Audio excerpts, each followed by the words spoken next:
So we started a new chapter yesterday, and the name of the chapter was Force and Laws of Motion.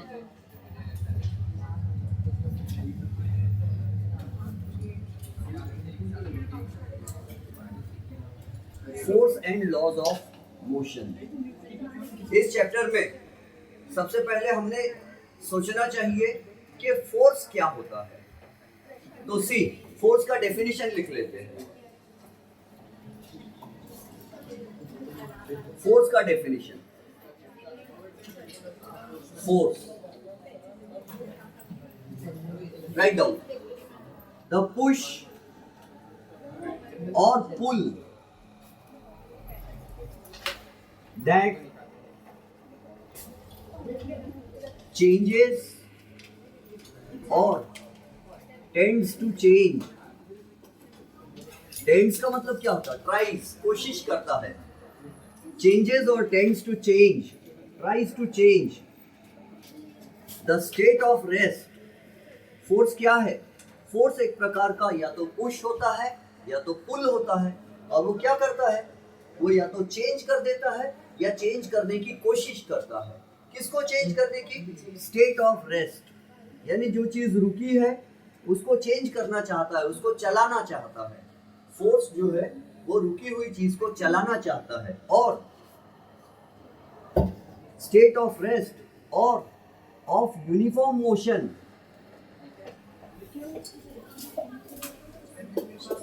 Uniform motion along a straight line.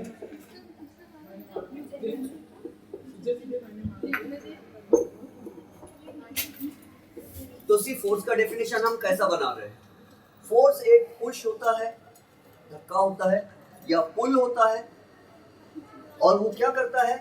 या तो वो change कर देता है state of rest को, rest वाली चीज को चेंज कर देता है और चलाने लग जाता है, या तो फिर टेंस यानी ट्राइज, कोशिश करता है रुकी हुई चीज को चलाने का, या यूनिफॉर्म मोशन स्ट्रेट लाइन में अगर कोई चीज चल रही है तो उसको रुकाने की कोशिश करता है। फोर्स की आदत क्या है? चलती हुई चीज को रुकाने की कोशिश करता है फोर्स, या रुकी हुई चीज को चलाने की कोशिश करता है। और क्या करता है? और क्या करता है? To change the shape or to change the shape or size. अब बहुत लंबी हो जाएगी, फिर सब लिख देंगे ना, बहुत हो जाएगा। शेप और साइज और डायरेक्शन ऑफ अ बॉडी। मुझे कोई एग्जांपल बताओ जहां फोर्स लगाने से डायरेक्शन चेंज होता है। Give me any example where you apply a force and the direction changes. Yes, in cricket ball आपकी तरफ आ रहा है, आपने बैट से उधर मार दिया, बॉल का डायरेक्शन चेंज हो जाता है। In football also, yes, ball कहीं और से आ रहा था, आपने उसको किक कर दिया, उसका डायरेक्शन चेंज हो गया। तो फोर्स इज अ पुश और पुल दैट आइदर चेंजेस और tries to change the state of rest. रुकी हुई चीज को चलाना चाहता है या चलती हुई चीज को रुकाना चाहता है। ये काम है फोर्स का, है ना? या तो फिर फोर्स शेप चेंज कर सकता है, या साइज चेंज कर सकता है, या डायरेक्शन चेंज कर सकता है ना? 1 मिनट के लिए वीडियो पॉज करो, mothers call. Okay, see boys and girls, definition समझ में आई किसी को? पक्का? हाँ। अब what are the 4 basic types of forces in the universe? हाँ, the 4 basic types of forces in the universe are gravitational force, electrostatic force, very good, हाँ, gravitational force,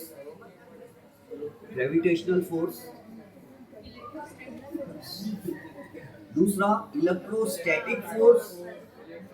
What is electrostatic force?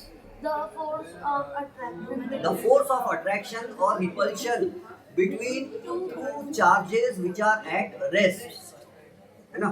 अगर दो charges एक जगह रुके हैं तो उनमें अगर फोर्स ऑफ अट्रैक्शन या रिपल्शन है तो उसको इलेक्ट्रोस्टैटिक फोर्स बोलते हैं। और अगर दो चार्जेस मोशन में है तो उनके बीच में जो फोर्स होता है उसको इलेक्ट्रोमैग्नेटिक फोर्स बोलते हैं, है ना। तो ये कैसा है, चार्जेस एट रेस्ट, स्टैटिक का मतलब इंग्लिश में क्या होता है, रुका हुआ, रेस्ट। और यहाँ इलेक्ट्रोमैग्नेटिक में क्या होता है, charges in motion, charges in motion. अगर दो वायर्स है, electrical wires, and if they are carrying electric current in the same direction, if there are two electrical wires and they are carrying electric current in the same direction, then these two wires will attract each other, and this force of attraction between the two wires will be called electromagnetic force। ठीक है, अब तीसरा force बताओ कौन सा है, strong nuclear force. Strong nuclear force ये कहाँ रहता है, तो स्ट्रॉन्ग न्यूक्लियर फोर्स का रेंज बहुत कम है, ये बहुत छोटे डिस्टेंस वाली चीजों में ही एक्ट होता है, न्यूक्लियस में। यानी अगर हमको पता है न्यूक्लियस कितना छोटा होता है, एटम कितना छोटा होता है, क्या आपको ऑक्सीजन गैस के एटम दिख रहे हैं यहाँ, नहीं दिख रहे। जब हमको एटम नहीं दिखाई देता तो एटम के अंदर का न्यूक्लियस कितना छोटा होगा, वो तो बिल्कुल भी नहीं दिखेगा अच्छे से, है ना, अच्छे से दिखता ही नहीं हमको ऐसे। तो इतना छोटा न्यूक्लियस और उसके अंदर भरे हुए होते हैं प्रोटॉन्स, तो वो प्रोटॉन्स एक दूसरे के बहुत पास में रहते हैं। और इलेक्ट्रोस्टैटिक फोर्स बोलता है कि protons should repel each other, लेकिन स्ट्रॉन्ग न्यूक्लियर फोर्स बोलता है कि protons and protons should attract each other, है ना। दो प्रोटॉन्स अभी यहाँ है तो वो रिपेल कर रहे हैं, कौन से फोर्स से, इलेक्ट्रोस्टैटिक फोर्स से। पास में लाए तो और ज्यादा रिपेल करेंगे, और पास में लाए, दोनों पॉजिटिव चार्जेस है, दोनों प्रोटॉन्स है, और रिपेल, यहाँ लाए तो और ज्यादा रिपेल, और ज्यादा रिपेल, और ज्यादा रिपेल, और ज्यादा रिपेल। लेकिन जब बहुत पास में ला लिए उनको तो अट्रैक्ट हो जाएंगे, है ना। और सन पे यही चीज हो रही है कि प्रोटॉन्स पास में आते हैं। अब समझाने के लिए मान लो एक प्रोटॉन 1 किलो का है, तो दो प्रोटॉन्स आकर चिपक गए और एक न्यूक्लियस बन गया। तो दो प्रोटॉन्स आके चिपक गए तो कितने किलो का न्यूक्लियस बन जाना चाहिए, 2 किलो का। एक प्रोटॉन 1 किलो का है, दो प्रोटॉन 2 किलो के हैं, समझो ऐसे ही। हालांकि पता है एग्जैक्ट वैल्यू आपको लगेगा सर को मालूम नहीं है, प्रोटॉन का मास इतना रहता है नियरली, मैं समझाने के लिए बोल रहा हूँ। तो दो प्रोटॉन्स है, वो इतने 1-1 किलो के हैं समझो प्रोटॉन्स, और पास पास में आए वो तो चिपक जाएंगे। कौन सा फोर्स चिपका लेंगे उनको, स्ट्रॉन्ग न्यूक्लियर फोर्स। अब जब वो चिपक जाएंगे स्ट्रॉन्ग न्यूक्लियर फोर्स के कारण, तो क्या होगा मालूम है, फिर वो 1-1 किलो के दो चार्जेस चिपक गए तो अब 2 किलो का बन जाना चाहिए टोटल मास, लेकिन 1.5 किलो बनेगा समझो। क्यों, आधा किलो कहाँ गया, एनर्जी बन के उड़ गया। तो ये पूरी दुनिया में जो एनर्जी है, heat energy, light energy, sound energy, kinetic energy, ये पूरी एनर्जी कहाँ से आई इस दुनिया में। तो जब ये दुनिया बनी तो जिसने ये दुनिया बनाया उसने ऐसे प्रोटॉन्स को पास में लाके चिपका दिया, और उनके चिपकने से मास में डिफरेंस आ गया। और आपको पता है एल्बर्ट आइंस्टाइन ने क्या बोला, कितनी एनर्जी बनेगी, मास में कितना डिफेक्ट आएगा, समझ रहे हो। एक प्रोटॉन है, याद समझे तो अच्छी बात, नहीं समझे तो और भी ज्यादा अच्छी बात। एक प्रोटॉन कितने किलो का है समझो, 1 किलो।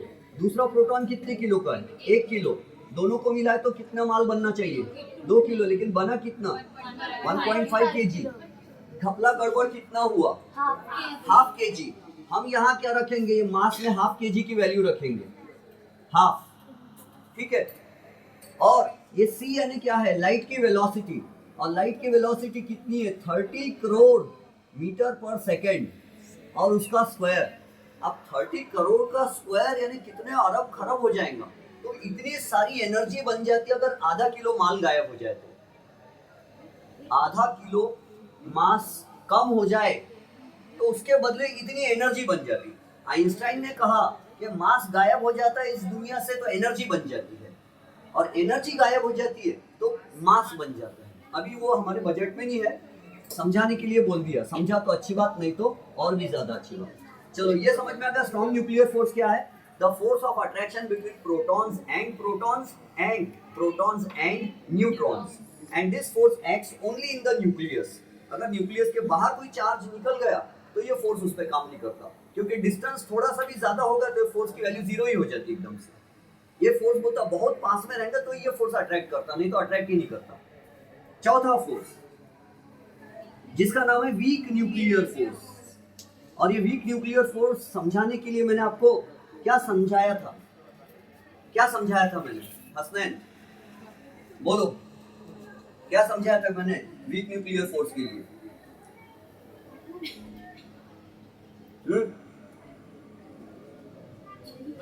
बातें करने से हो जाती है पढ़ाई।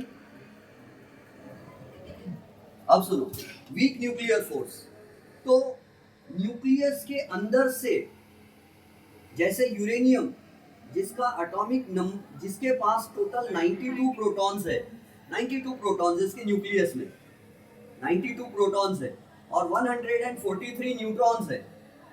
एक केमिकल सब्सटेंस है जिसका नाम है यूरेनियम, एक एलिमेंट है यूरेनियम, इससे बॉम्ब बनाया जाता है, इससे इलेक्ट्रिसिटी भी जनरेट कर सकते हैं, करते हैं। न्यूक्लियर पावर स्टेशन पे इससे इलेक्ट्रिसिटी जनरेट करते हैं, इसीलिए इसको न्यूक्लियर पावर स्टेशन बोलते हैं। न्यूक्लियस के अंदर इतना पावर है तो हमको इलेक्ट्रिसिटी बना के दे सकता है, उसमें एनर्जी छुपी हुई है। और इतनी एनर्जी छुपी है, न्यूक्लियस का साइज क्या रहता, एटम नहीं दिखता हमको, तो न्यूक्लियस तो बिल्कुल ही नहीं दिखता। और न्यूक्लियस नहीं दिखता लेकिन उसके अंदर इतनी सारी एनर्जी छुपी हुई है कि सन से जो हीट और लाइट एनर्जी आ रही है वो न्यूक्लियस में से आ रही है। पूरी दुनिया में जो लाइट वगैरह और बहुत सारी एनर्जी जो आ रही है ये है, समझ रहे हो? और भी दूसरे कारण है, ऑर्बिट में इलेक्ट्रॉन जंप करते वो भी है। अच्छा आप सुनो, तो यूरेनियम एक एलिमेंट है जिससे बॉम्ब बनता है, जैसे हाइड्रोजन होता है, सोडियम होता है, नाइट्रोजन होती है, कार्बन होता है, वैसे ही एक एलिमेंट है जिसका नाम है यूरेनियम। और यूरेनियम के न्यूक्लियस में कितने प्रोटॉन्स है? 143 न्यूट्रॉन्स है एंड 92 प्रोटॉन्स है।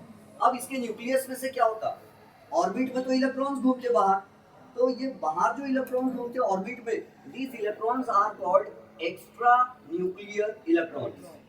यहाँ जो इलेक्ट्रॉन्स घूमते हैं इनको क्या होते हैं? Extra nuclear electrons. Why extra nuclear? क्योंकि वो न्यूक्लियस के एक्स्ट्रा है, बाहर है, न्यूक्लियस के बाहर घूमने वाले इलेक्ट्रॉन्स। हाँ पूछो आदित्य, हाँ पूछो नुमैर। एटम्स दिखते हैं क्या आज की डेट में? वैसे तो अभी अभी लेटेस्ट में पता चला है कि गोल्ड के एटम का इमेज लिया गया है इलेक्ट्रॉन माइक्रोस्कोप यूज करके। आज तक किसी को नहीं मालूम था। अपन आगे स्ट्रक्चर ऑफ एटम में पढ़ेंगे, अर्नेस्ट रदरफोर्ड नाम का साइंटिस्ट था, वो साइंटिस्ट ने हमको बताया कि न्यूक्लियस में पॉजिटिव चार्ज होता है, और उसको कैसे पता चला ये सब भी मैं समझाऊंगा आपको, बुक में दिया है ये सब।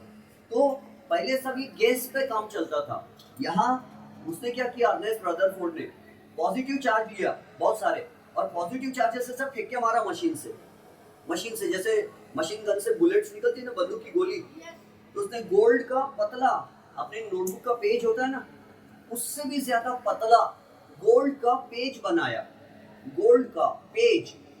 और गोल्ड में ये स्पेशलिटी है, मैलिएबिलिटी है कि गोल्ड बहुत पतला शीट बना सकते हैं गोल्ड से। तो गोल्ड का नोटबुक के पेज से भी पतला उसने शीट लिया और उसके न्यूक्लियस पे उसने पॉजिटिव चार्जेस फेंक के मारा। अब न्यूक्लियस तो दिख रहा नहीं था उसको, उसने देखा कि बाकी के जो पॉजिटिव चार्जेस फेंके हुए वो इधर आर पार निकल गए, लेकिन बीच में जो पॉजिटिव चार्ज फेंक के मारा था उसने वो वापिस आया। तो उसने सोचा यार मैंने इतना भारी पॉजिटिव चार्ज और इतने स्पीड से फेंक के मारा और फिर भी वो वापिस आ गया, इसका मतलब यहाँ बहुत सारे पॉजिटिव चार्जेस भरे होंगे, और ये मैंने जो फेंक के मारा पॉजिटिव, इसको उसने रिपेल करके हटाल दिया होगा वापिस। इसमें से उसने गेस किया कि बीच में पॉजिटिव चार्ज, और उसने ये भी नहीं बोला कि एक ही पॉजिटिव चार्ज रहता होगा, बहुत रहते होंगे बोले, क्योंकि अगर अकेला पॉजिटिव रहता था तो इसने जो फेंक के मारा पॉजिटिव, वो तो उसमें वेलोसिटी भी है ना, फास्ट आ रहा है, वो तो हल्के वाले पॉजिटिव को फेंक के धक्का मार के उसको गिरा देता था उधर, लेकिन वो टकरा के वापिस आ गया। इसका मतलब है कि यहाँ बहुत सारे पॉजिटिव है और सब में मिलके वो आने वाले पॉजिटिव को रिपेल करती है। पूछा आदि यूनिटी ऑफ यूरेनियम से बॉम्ब कैसे बनाते हैं, मैं अभी वो समझाऊंगा तो अपना जो टॉपिक है ये रह जाएगा। मैं 12th स्टैंडर्ड वालों को समझाता हूँ, वो फिजिक्स में दिया है, 12th स्टैंडर्ड के फिजिक्स में दिया हुआ है, अपने 9th में नहीं दिया है। और मैं आपको पढ़ाऊंगा तो वो अच्छा, बल्कि 10 सीबीएसई में भी दिया है, शॉर्ट में दिया है 10 सीबीएसई में, लेकिन आपको समझ भी आएगा, मुझे मालूम है, मैं समझाऊंगा तो आपको समझ आ जाएगा। लेकिन क्या होगा, हम टॉपिक से भटक जाएंगे और फिर हमारा फिर एग्जाम पीरियोडिक टेस्ट आ जाएंगी और हम पीछे रह जाएंगे, है ना। तो फिर जब टॉपिक आएगा तो आई विल एक्सप्लेन। तो सुनो, इसमें क्या है, 92 प्रोटॉन्स है। हाँ शायद पूछो। सर जब पहले ऑर्बिट में कुछ नहीं रहता तो वो ऑर्बिट एग्जिस्ट ही क्यों करता है? पहले ऑर्बिट में कुछ नहीं रहता ना, 2 इलेक्ट्रॉन्स है ना। ये ऑर्बिट नहीं, ये न्यूक्लियस की बाउंड्री है ये। हाँ ये ऑर्बिट नहीं, this is the boundary of the nucleus. अच्छा सुनो, तो अब ये बाकी के ऑर्बिट में इलेक्ट्रॉन्स है, न्यूक्लियस के अंदर भी इलेक्ट्रॉन्स आते हैं, ताजे ताजे बनते हैं गरम गरम, और न्यूक्लियस उनको बाहर फेंक देता है। कितनी स्पीड से, तो लगभग 2,70,000 किलोमीटर पर सेकेंड की स्पीड से, लगभग 2,70,000 किलोमीटर पर सेकेंड की स्पीड से फेंक देता है। आगे वैल्यू मैंने थोड़ा रफ कैलकुलेशंस करके बताया हूँ, थोड़ा कम ज़्यादा इसमें हो सकता है। तो कहाँ से आते, लोगों ने सोचे कि न्यूक्लियस में कहाँ से इलेक्ट्रॉन आ रहा है, तो एक साइंटिस्ट था जिसने ये बताया, उसको नोबेल प्राइज मिला। तो उसने बताया कि न्यूक्लियस में जो न्यूट्रॉन होता है, न्यूट्रॉन न्यूट्रल इसलिए रहता क्योंकि वो एक प्रोटॉन और एक इलेक्ट्रॉन से बना होता है, और न्यूक्लियस के अंदर में न्यूट्रॉन का ब्रेकअप हो जाता है, वो टूट जाता है, और एक प्रोटॉन और एक इलेक्ट्रॉन, इलेक्ट्रॉन का चार्ज नेगेटिव, प्रोटॉन का चार्ज पॉजिटिव, और एक और पार्टिकल बन जाता है जिसका नाम है एंटी न्यूट्रिनो। Anti neutrino. तो ये जो प्रोटॉन और इलेक्ट्रॉन को चिपका के जो फोर्स रख रहा है, हम कहते हैं ये वीक न्यूक्लियर फोर्स है, ये दुनिया का चौथा फोर्स है। तो दुनिया में टोटल कितने फोर्सेस है, 4, बेसिक 4 है। वैसे तो फोर्सेस बहुत है इस दुनिया में, लेकिन सब फोर्सेस को अगर सबका कारण अगर जाना जाए तो 4 ही फोर्सेस है, उसी के दूसरे दूसरे रूप है ना। जैसे लोग बोलते हैं ना कि भगवान एक है, खुदा एक है, उसके रूप अनेक है, बोलते हैं, ऐसा बोलते हैं लोग। तो क्या बोल रहा था, फोर्सेस 4 ही है बेसिक, लेकिन उसके रूप अलग अलग है, जाने दो। सुनो, दुनिया का सबसे वीकेस्ट फोर्स कौन सा है, ग्रेविटेशनल फोर्स। उससे ज्यादा स्ट्रॉन्गर इलेक्ट्रोस्टैटिक, उससे ज्यादा स्ट्रॉन्गर वीक न्यूक्लियर, और सबसे ज्यादा स्ट्रॉन्गेस्ट स्ट्रॉन्ग न्यूक्लियर फोर्स। देखो वीक न्यूक्लियर फोर्स को वीक मत समझना, न्यूक्लियर फोर्स के मुकाबले में वो वीक है, लेकिन वो इलेक्ट्रोस्टैटिक से ज्यादा स्ट्रॉन्गर है और ग्रेविटेशनल से भी ज्यादा स्ट्रॉन्गर है, ठीक है सर। हाँ बोलो। इलेक्ट्रोस्टैटिक फोर्स ज्यादा पावरफुल है कि इलेक्ट्रोमैग्नेटिक? इलेक्ट्रोस्टैटिक फोर्स ज्यादा पावरफुल है या इलेक्ट्रोमैग्नेटिक है, ये कंफर्म नहीं रहता, पक्का नहीं रहता। कितने चार्जेस है उस पर डिपेंड करता। यहाँ 10 पॉजिटिव चार्जेस है, वहाँ 10 नेगेटिव चार्जेस है, तो ज्यादा फोर्स ऑफ अट्रैक्शन रहेगा। यहाँ 2 पॉजिटिव है, यहाँ 2 नेगेटिव है, तो कम फोर्स ऑफ अट्रैक्शन रहेगा। चेंज होते रहता वो। और वायर में से भी कितना करंट भाग रहा है उस पर डिपेंड करता। बहुत ज्यादा करंट, दोनों वायर में से बहुत ज्यादा करंट भागेगा तो दोनों वायर बहुत जोर के अट्रैक्ट करेंगे, और दोनों वायर में से थोड़ा थोड़ा करंट फ्लो होगा तो दोनों वायर धीरे धीरे थोड़ा ही अट्रैक्ट करेंगे एक दूसरे को, वो चेंज होते रहता। चलो अब मैं आपको गैलीलियो से मुलाकात करवाता हूँ। Who is the father of physics? Galileo. Galileo is called the father of physics. Physics में सबसे ज्यादा लॉज किसने बनाए, गैलीलियो ने। अब ध्यान से समझो गैलीलियो ने क्या किया। सी लिसन, ध्यान से समझना, कंफ्यूज हो जाओगे वरना। गैलीलियो ने एक ऐसा बनाया शेप, स्मूथ एकदम, और फिर दूसरा ऐसा बनाया, मेरी डायग्राम में है ना, थोड़ा कम ज्यादा हो सकता है, और इसको थोड़ा लंबा कर दिया, है ना, इसकी टांग लंबी होगी थोड़ी, ये ऐसा ऊपर था, ये लंबा हो गया, और इसको और ही लंबा कर दिया, इसको ऐसा ही कर देता हूँ। अब ध्यान से समझो मैं क्या कर रहा हूँ। This experiment was performed by Galileo of Galilee. Galileo was from Galilee, Italy. Italy का साइंटिस्ट गैलीलियो ने क्या किया था, he took one ball. Galileo ने एक बॉल लिया और बॉल को इस घसरपट्टी पे से, स्लोप पे से नीचे छोड़ दिया। और गैलीलियो का ये मानना था, गैलीलियो ने ये देखा कि ये बॉल घसरते घसरते गया और बिल्कुल सेम हाइट तक गया, यहां तक। जितनी हाइट से गैलीलियो ने बॉल को छोड़ा था, बॉल घसरते हुए उस कटोरे में ऐसा जाके, बड़ा कटोरा है समझो, तो उसमें बॉल ऐसा घसरते हुए गया एंड यहां तक सेम हाइट तक चढ़ा। तो गैलीलियो ने कहा अच्छा ठीक है। फिर क्या किया गैलीलियो ने? फिर गैलीलियो ने एक कटोरे का शेप ऐसा चेंज कर दिया होगा, पेंचिस हथौड़ी यूज करके, अपने मन से बोल रहा हूँ कुछ भी। तो गैलीलियो ने फिर बॉल लिया, फिर से जियान गैलीलियो ने बॉल लिया ऐसा और उसको फिर से स्लोप से घसरा दिया नीचे। ये बॉल यहाँ से फिसलते हुए आया और घूमते घूमते घूमते ये बॉल ज्यादा डिस्टेंस ट्रेवल किया और बॉल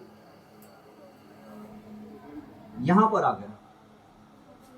अच्छा मुझे बताओ, बॉल जब यहाँ नीचे जा रहा है तो उस पर कौन सा फोर्स एक्ट हो रहा है? ग्रेविटेशनल। तो ग्रेविटेशनल फोर्स सपोर्ट कर रहा है उसको। आपको बैलेंस्ड एंड अनबैलेंस्ड फोर्सेस समझते हैं? नहीं समझते? अच्छा सुनो, पहले वो समझा देता हूँ शॉर्ट में। बैलेंस्ड फोर्सेस का मतलब होता है कि if a large number of forces are acting on the same object, if a large number of forces are acting on a single object and the resultant, the total force becomes zero, then all the forces are said to be balanced forces. हाँ सुनो balance का example. एक आदमी, ये suitcase है, ये क्या है? बॉक्स। एक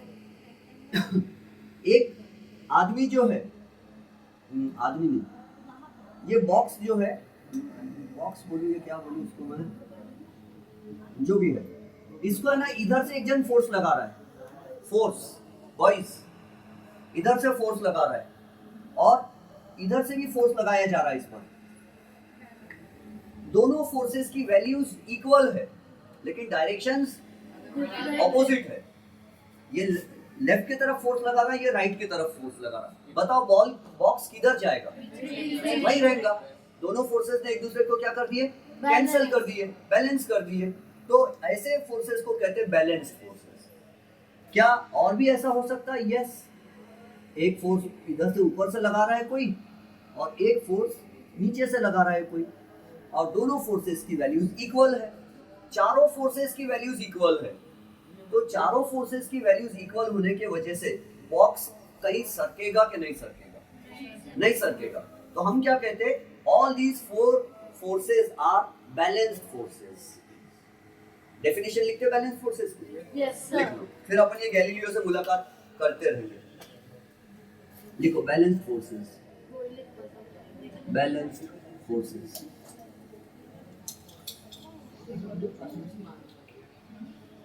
If the result of a large resultant force, लिखूं क्या मैं आपको? Resultant force. रिजल्टेंट फोर्स यानी क्या होगा? Total force. रिजल्टेंट फोर्स यानी टोटल फोर्स। हालांकि मैं टोटल वर्ड सही नहीं बैठता वैसे। If the resultant force of many forces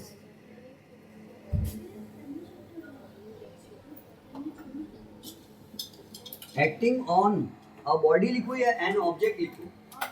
an object, okay. On an object is zero, then these many forces, या all these forces are called balanced forces. These are called balanced forces. यानी ध्यान से समझो, if the resultant force, easy language करने के लिए मैं आपको बोल दे रहा हूँ टोटल लगा दो, समझो total. if the total force of many forces, देखो 1 2 3 4 कितने फोर्सेस लगे? मेनी। जरूरी नहीं कि 4 ही लगेंगे, 2 भी लग सकते हैं, 4 भी लग सकते हैं, क्या इससे ज्यादा भी लग सकते हैं? Yes. हाँ, एक जन इधर से फोर्स लगा रहा है कुंटे में, एक जन इधर के कुंटे से फोर्स लगा रहा है कॉर्नर से, है ना? तो एक इधर से भी लगा सकता। If the total force of many forces, बहुत सारे फोर्सेस का मिला के टोटल फोर्स अगर 0 लग रहा है किसी चीज पर, तो हम कहते हैं कि ये जितने भी फोर्सेस है ये सब बैलेंस फोर्सेस है। समझ गए? पक्का? हाँ। इफ द टोटल फोर्स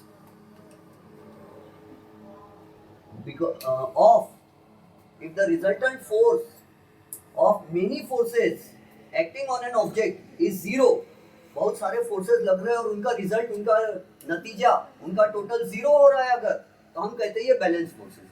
और बैलेंस फोर्सेस के कारण मोशन आ सकता है कि किसी ऑब्जेक्ट में? नहीं आ सकता। क्या ये ऑब्जेक्ट चलेगा कहीं? नहीं चलेगा, क्योंकि इक्वल फोर्सेस लगे हैं हर तरफ से। तो अगर इक्वल एंड ऑपोजिट फोर्सेस हो तो हम कहते हैं ये बैलेंस फोर्सेस है। And balance forces can not cause motion, balance forces can not change the speed of an object, but remember balance forces can change the size और shape of an object. बहुत सारे forces मिला के इस ball को चिपका सकते हैं, बॉक्स को, बलून को या बॉक्स को, शेप चेंज कर सकते हैं, या शेप नहीं, मेरे ख्याल से साइज उसका चेंज कर सकते हैं, या शेप भी चेंज हो जाएगा, लेकिन मोशन में नहीं आएगा। बैलेंस फोर्सेस समझ गए? और अब दूसरा अनबैलेंस्ड फोर्सेस, ये आप हो और आपको रस्सी से बांध के इधर से खींच रहे आपको एजाज सर,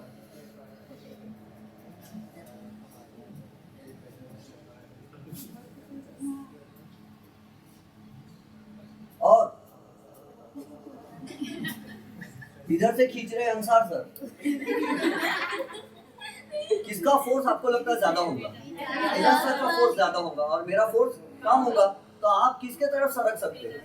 एजाज सर की तरफ। तो इसका मतलब ये एजाज सर और मैं जो फोर्सेस लगा रहे हैं, ये कौन से फोर्सेस हैं? Unbalanced force. और इसके कारण आप में मोशन आएगा कि नहीं आएगा? आएगा, आएगा। आप सरकोगे ना, मैं थोड़ा फोर्स लगा रहा, एजाज सर ज्यादा फोर्स लगा रहे, तो आप इधर सरक जाओगे क्योंकि ज्यादा फोर्स लग रहा नहीं इधर। अच्छा, रिमेंबर कोड लैंग्वेज में ये देखो, मैंने ये एरो छोटा बनाया, अगर फोर्स की वैल्यू कम रही तो एरो भी छोटा बनाना पड़ता, और फोर्स की वैल्यू ज्यादा है तो एरो भी लंबा बनाना पड़ता। अगर आपने इसके पहले का बॉक्स देखे होंगे, मैंने बॉक्स में भी ऐसा ही किया, इधर जो फोर्स का एरो लगाया था मैंने, बराबर उतनी ही लेंथ का एरो इधर भी बनाया था मैंने, नहीं अभी, अब एकदम मैं तो वो नहीं हूँ गिन के, तो एग्जैक्ट वैल्यू। और अगर मैं ऐसा बना दूं, बोलो बताओ ये बैलेंस फोर्सेस है या अनबैलेंस है? अनबैलेंस। कौन सा ज्यादा है, लेफ्ट जाने वाला या राइट ले जाने वाला? लेफ्ट ले जाने वाला फोर्स ज्यादा है। ये फोर्स ज्यादा है ना, इसका एरो लंबा है, मतलब ये फोर्स ज्यादा है, और ये लेफ्ट की तरफ ले जाएगा। ये राइट की तरफ ले जाने वाला फोर्स का एरो छोटा, मतलब फोर्स की वैल्यू कम है। बात समझ गए?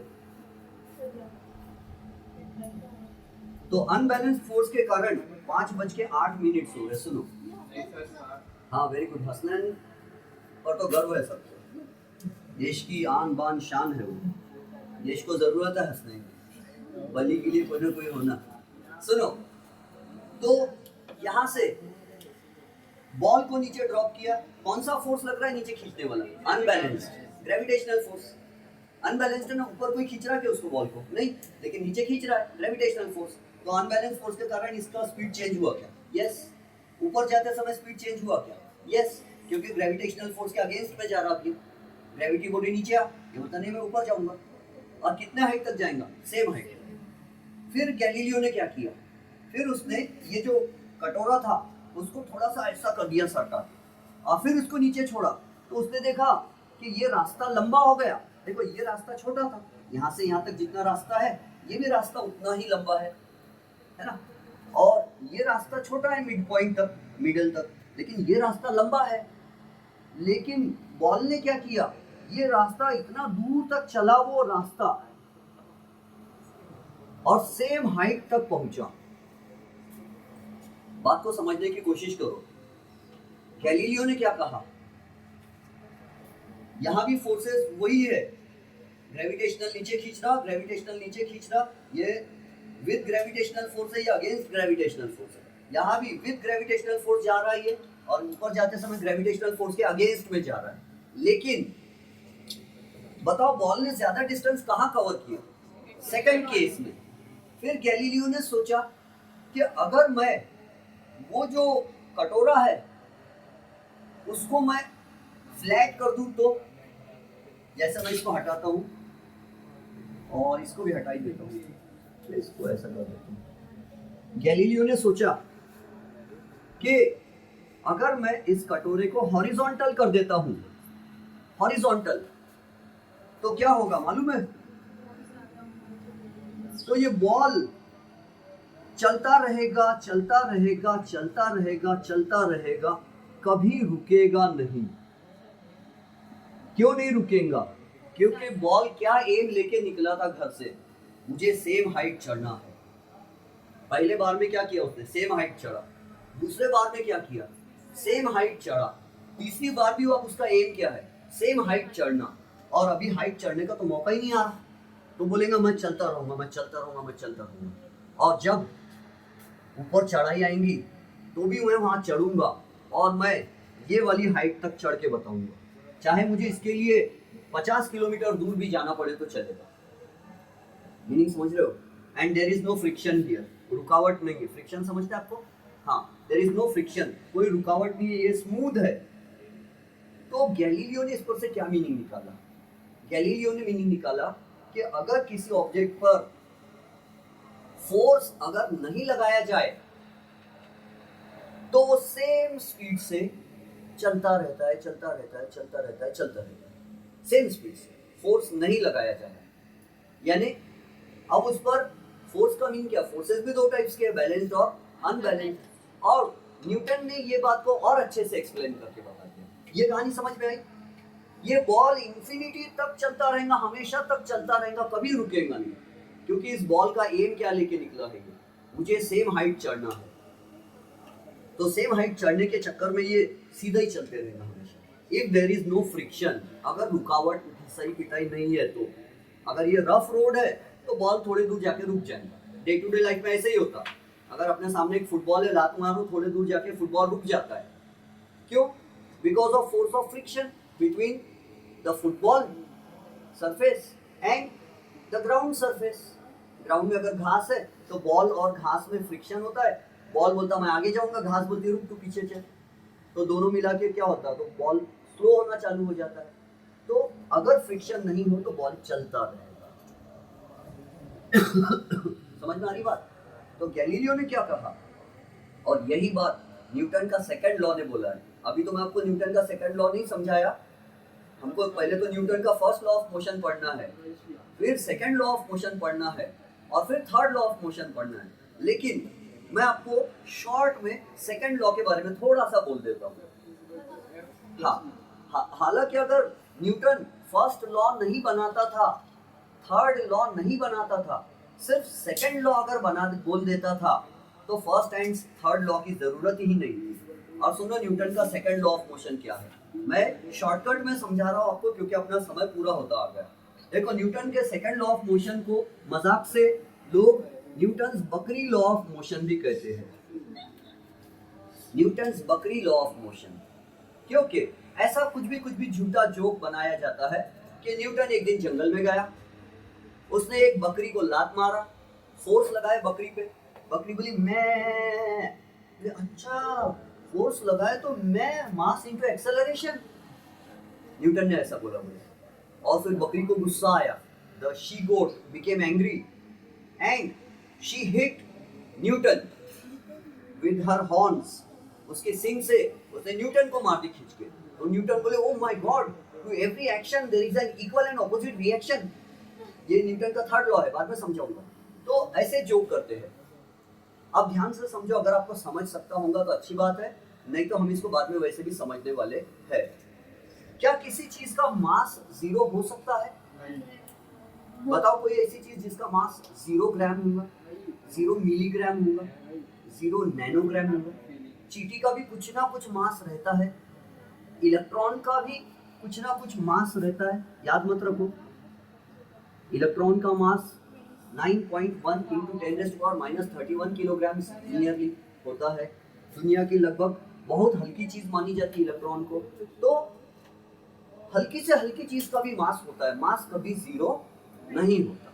दुनिया में कोई ऐसी चीज नहीं है जिसका मास जीरो होगा, है ना। हाँ, लोग ऐसा कहते हैं कि लाइट अगर एक जगह रुक जाए तो उसका मास जीरो हो जाएगा। लाइट एक जगह रुक जाए तो उसका मास, लाइट के पार्टिकल का मास जीरो हो जाएगा। बोलते हैं लाइट का पार्टिकल अगर कहीं रुक जाए तो, लेकिन लाइट का पार्टिकल कभी रुकता ही नहीं, इसलिए जीरो मास वाली चीज दुनिया में कोई नहीं है। अब ध्यान से समझो, अगर मैं किसी चीज पे फोर्स नहीं लगा रहा, हाँ पूछो नुमैर। सर अगर अर्थ से मून में लेजर लाइट के तो मून में दिखेगा लेजर लाइट अर्थ से मून में चमकाएंगे तो मून पे दिखेगा। मून पे दिखेगा क्या? अब वो डिपेंड करेगा कि वो जो लेजर लाइट का जो सोर्स है वो कितना पावरफुल है, उस पर डिपेंड करेगा। कितने वॉट, मेगावाट, गीगावाट कितना है उस पर डिपेंड करेगा। आपको पता है लेजर का फुल फॉर्म क्या होता है? Light amplification through stimulated emission of radiation. मत याद रखो, मैं पढ़ाता हूँ ये सब 12th वालों को, इसलिए मुझे मालूम होता है। तो आप बोलोगे अरे अच्छा सुनो, तो सी फोर्स अगर किसी चीज पे आप जीरो लगा रहे हैं, बॉयज एंड गर्ल्स ध्यान से समझो, अगर आपने किसी चीज पे फोर्स नहीं लगाया तो फोर्स की वैल्यू कितनी रही? जीरो। तो अब बताओ, अगर LHS जीरो है तो RHS भी क्या आना चाहिए? जीरो। अब RHS जीरो कब आएगा? या तो M जीरो होगा या तो A जीरो होगा। तो M कभी जीरो नहीं हो सकता, तो क्या जीरो होगा? A जीरो होगा। यानी अगर आपने किसी चीज पे फोर्स नहीं लगाए तो उसमें एक्सेलरेशन जीरो आएगा, यानी उसमें एक्सेलरेशन नहीं आएगा, यानी उसकी वेलोसिटी चेंज नहीं होगी, यानी उसकी वेलोसिटी बढ़ेगी भी नहीं और घटेगी भी नहीं। अगर फोर्स नहीं लगाए तो वेलोसिटी बढ़ती भी नहीं और घटती भी नहीं, सेम रहती है। फोर्स लगाने से वेलोसिटी चेंज होती है, एक्सेलरेशन आता है, और फोर्स नहीं लगाओ तो वेलोसिटी सेम रहती है। पूछो। अरे हाँ, आप थे नहीं एक्सेलरेशन टॉपिक जब मैंने पढ़ाया, तो आपने लेट ज्वाइन किए ना, बट डोंट वरी, उसका वीडियो है मेरे पास, तो मैं वो लेक्चर आपको सेंड कर दूंगा इफ आई रिमेंबर। हाँ आदित्य पूछो। सर इसको P = M * V भी बोल सकते हैं? P = M * V वो अलग फॉर्म हो जाता है। आपके स्कूल में होगा कि ये हाँ sir. F = P2 - P1/T, M * V - M * U/T ऐसा होता है। और M कॉमन निकल जाता, V - U/T, और V - U/T यानी क्या होता है? एक्सेलरेशन। अपन ने पढ़े थे मोशन एक जमाने में, तो अभी नहीं। देखो, जिसको समझा तो अच्छी बात, नहीं समझा तो और भी अच्छी बात। ये एक्स्ट्रा चीजें बता रहा हूँ मैं। सर हमारे सामने बोले हाँ। मोमेंटम = मास * वेलोसिटी। सही बात है, मोमेंटम यानी मास इनटू वेलोसिटी, करेक्ट है। अगर किसी का, और मोमेंटम का मतलब क्या होता? अगर नीचे गार्ड अंकल खड़े हैं और गार्ड अंकल बोलते हैं कि बेटा मुझे मोमेंटम का मतलब समझा दो, तो आप उनको कैसे समझाओगे? तो हालांकि सही वर्ड नहीं, लेकिन जाने दो, टाइम ज्यादा हो रहा है, इसको बाद में देखेंगे ना अपन। तो सी, ये समझा किसी को? फोर्स नहीं लगाए तो वेलोसिटी कांस्टेंट रहती है, फोर्स लगाने से एक्सेलरेशन आता है, फोर्स नहीं लगाओ तो एक्सेलरेशन नहीं आता है, मतलब वेलोसिटी में चेंज नहीं आता है। Force is the cause of motion. और कौन सा फोर्स? Unbalance force. तो चलो अब हम छुट्टी कर देते हैं, और मोमेंटम और उसके ढेर सारे अच्छे अच्छे एग्जांपल्स और उसका वो सब हम नेक्स्ट क्लास में पढ़ेंगे।